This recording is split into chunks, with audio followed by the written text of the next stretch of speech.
নামাজ পড়া ঠিক মতো, 2 নম্বর হলো রমজান রোজা রাখা, 3 নম্বর হলো স্বামীর কথা মেনে চলা, 4 নম্বর হলো লজ্জাস্থানের হেফাজত করা। এই যে স্বামীর কথা মেনে চলা, এটা তোমার জান্নাতে যাওয়ার পূর্ব শর্ত। অতএব তাকে নসিহত করতে হবে। আল্লাহ বলেছেন ফাইজুহুন্না, যদি তারা কথা না শুনে তাহলে তাদেরকে কি করবে? প্রথমে উপদেশ দেওয়া। এটাতে কাজ হয় নাই, উপদেশ দিয়ে বহুত বুঝাইছেন, বহুত ভাবে চেষ্টা করছেন, কিন্তু হয় না। একটু ভালোবাসা দিলেন, একটু হাদিয়া তোফা দিলেন, একটু মহব্বত করলেন, কোনোভাবে বসে আনার চেষ্টা করলেন না, হয় না। তাহলে সেক্ষেত্রে ওয়াহজুরুন্না ফিল মাদাজি। নাম্বার 2, দ্বিতীয় কাজ হলো বিছানা পৃথক। রাগ করে আরেক রুমে যায় শুয়ে থাকেন, আরেক বাড়িতে যায় শুয়ে থাকেন, অভিমান করেন, দুঃখ কষ্ট বোঝানোর চেষ্টা করেন, তাতে সে আপনাকে ফিল করে কিনা, মিস করে কিনা দেখেন।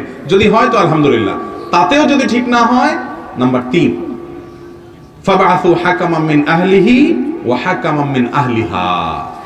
ছেলে পক্ষের একজন গণ্যমান্য, মেয়ে পক্ষের একজন গণ্যমান্য বা একাধিক গণ্যমান্য মুরব্বীদেরকে নিয়ে বসান, বসায়া একটু তাকে সংশোধন করার চেষ্টা করেন, মীমাংসা করার চেষ্টা করেন।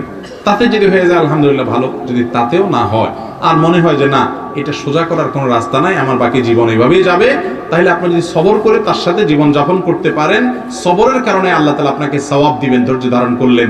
কারণ আল্লাহ তাআলা নবী লূত আলাইহিস সালামের ঘরে, নূহ আলাইহিস সালামের ঘরে অমানুষ দিছেন না, দেন নাই? তারা সবর করেছেন, সেজন্য আল্লাহ রাব্বুল আলামিনের প্রশংসা পেয়েছেন। আপনি আপনার স্ত্রী অমানুষ হলে কোনোভাবে সংশোধন হয় নাই, তারপরে যদি আপনি সবর করেন আল্লাহর কাছে জান্নাত পাবেন। আর যদি মনে হয় না এই এত বেশি খারাপ যে এর খারাপের মাত্রা এরকম যে আমার সন্তান সন্ততি যা হবে সবগুলোরে খারাপ করবে সে, এরকম আশঙ্কা যদি তৈরি হয়, অথবা আপনি নিজেও সবর করতে পারেন না, এত উল্টাপাল্টা করে যে কখন কি ঘটে যায়, তাহলে সেক্ষেত্রে বিচ্ছেদের চিন্তা করতে পারেন। বিচ্ছেদের চিন্তা করলে হুট করে বিসমিল্লাহ বলে তালাক মেরে দিলেন, সে কাজ হবে না। বরং বিচ্ছেদের চিন্তা করলে আগে কোনো